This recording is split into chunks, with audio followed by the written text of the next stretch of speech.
Dev puts his foot in it with Lauren. In the meantime, things are finally starting to improve between Aadi and Lauren now that they've confessed their emotions to each other. Lauren has grown increasingly fond of Aadi in recent weeks, while Aadi has been grappling with guilt over his part in the accidental drugging incident that led to Lauren getting hurt after tumbling down a staircase. Despite her past issues with trust, Lauren opened up to Aadi and admitted she had feelings for him, and the two decided to plan a date, though Aadi was still troubled by his secret. As he awkwardly tried to pause the moment to come clean about what really happened at the house party, their conversation was abruptly cut short by Asha's arrival, prompting Lauren to leave quickly.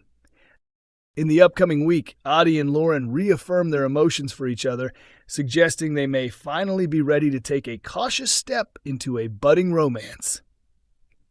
However, things take an awkward turn when Aadi brings Lauren to the cafe for breakfast, only for the atmosphere to shift after Dev shows up and makes an insensitive comment about Lauren's father, who is behind bars for abuse.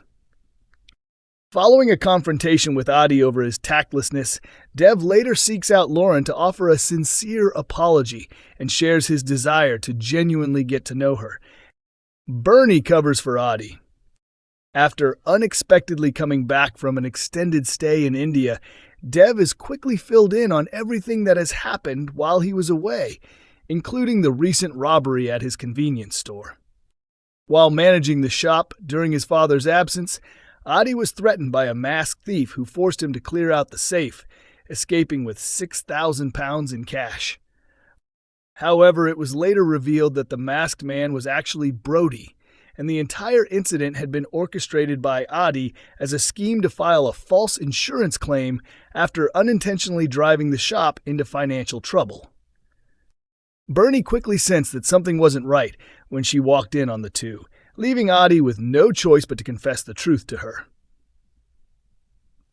Still in the dark about what actually happened, Dev reassures Aadi that he acted correctly by giving the money to the thief and insists he shouldn't feel guilty. What matters most is that he wasn't hurt. A few days later, Aadi informs Dev that the insurance company has agreed to compensate them for the robbery. But Brody isn't easily fooled. She notices something doesn't add up and Aadi finally breaks down, revealing that he missed a premium payment which voided the policy. No money will be coming their way. While Aadi frets over how they'll handle the shop's financial mess, Dev reveals to Brody that an aunt of his is gifting them £25,000 to help with their wedding expenses. Seeing a possible solution to their money troubles, Brody wastes no time in coming up with an idea. What if they bring the wedding date forward? But the big question is, will Dev agree to the plan? Lily taunts a traumatized Sam. Later in the week, the Platt family gathers at the bistro to mark Audrey's 85th birthday.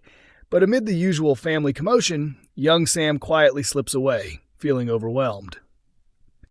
Sam has been emotionally shaken ever since his unsettling encounter with murderer Mick in the school hallway last week, as Mick was searching for his daughter, Joni. When Sam tried to flee into a nearby classroom, he discovered that his cousin Lily had locked the door behind her and refused to let him in. Distressed, Sam makes his way into Nick's office, where he crawls under the desk, hoping to find a sense of comfort and safety. As the week progresses, Lily continues to show no remorse for what happened to Sam, prompting her father David and stepmom Shona to insist she owes him an apology.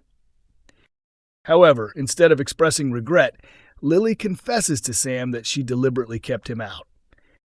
How will Sam respond to her admission, and what's behind Lily's sudden hostility toward him? Number 4, Todd strikes back at Noah.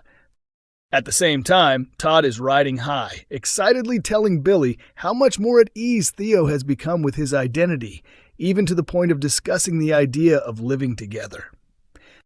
However, things take a surprising turn when Billy overhears Theo chatting with a former coworker at the cafe, where Theo casually mentions that he's dating a new woman.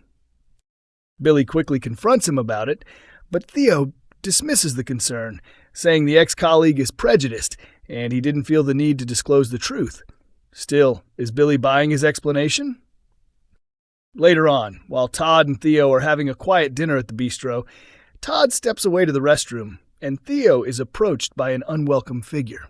Noah, the man who once led the conversion therapy program he attended. Noah gives him a leaflet and urges him to come to a session the next day to redeem his soul. The following day, Theo opens up to Todd about the encounter at the bistro, and Todd is livid, realizing that Theo is now being deliberately targeted. As Theo makes his way to the community center, Todd stays behind and decides to take a closer look at the leaflet. Disturbed by what he reads, he enlists Billy's help and the two race over, only to arrive and find Noah seemingly carrying out a form of conversion therapy on one of the attendees. When Noah smugly claims that Theo is in a safe place, Todd snaps and physically lashes out at him. What Todd doesn't notice is that one of the group members is secretly recording the entire altercation on their phone. Later in the week, both Todd and Theo are stunned when a police officer shows up at number 11. Noah has filed an assault complaint, and Todd is being brought in for questioning. Lisa from Coronation Street confronts an uncertain fate following an unexpected event. Carla is concerned about Lisa. Lisa Swain from Coronation Street is now facing an uncertain path after freezing up during a criminal incident. In today's episode, Aadi revealed he was confronted by a thief who made off with 6,000 pounds in cash from the corner shop's safe. As the masked robber hurriedly fled the shop, Lisa was rooted to the spot and didn't intervene. Having witnessed the event, Lisa's partner Carla was left confused by her inaction and challenged the detective's explanation. Carla pressed Lisa, wanting to understand why she hadn't stopped the robber. "What was going on this morning? You just let him get away. That's not like you," Carla said. Lisa avoided talking about it, which left Carla feeling uneasy. "I'm okay, just a little shaken up, that's all," Lisa replied. Later on, Lisa broke down in tears and opened up to Carla, admitting she should have acted, but for the first time in her career, she felt completely frozen. "I've been doing this job for years, but I've never just shut down like that before," Lisa explained. She went on, "Some people run away from danger and some run toward it. I'm not judging. Sometimes running away is the smartest choice, but I'm usually the one who runs toward it. Not today." After Carla told her she was being too hard on herself, Lisa explained it wasn't just about her. She felt the people she works alongside in the police force depend on her, and she feared she might never be able to return to her previous role. Meanwhile, it was revealed that Carla and Lisa will be moving into number 6 after Debbie withdrew her offer, though Lisa didn't seem particularly excited about the idea. Carla confided in Ryan about her concerns for Lisa, saying, "I've never seen her like this before, and honestly, I can't just stand by and watch the woman I love unravel, can I?" What steps will Carla take next? Coronation Street airs Mondays, Wednesdays, and Fridays at 8 p.m. on ITV1 and is available to stream on ITVX.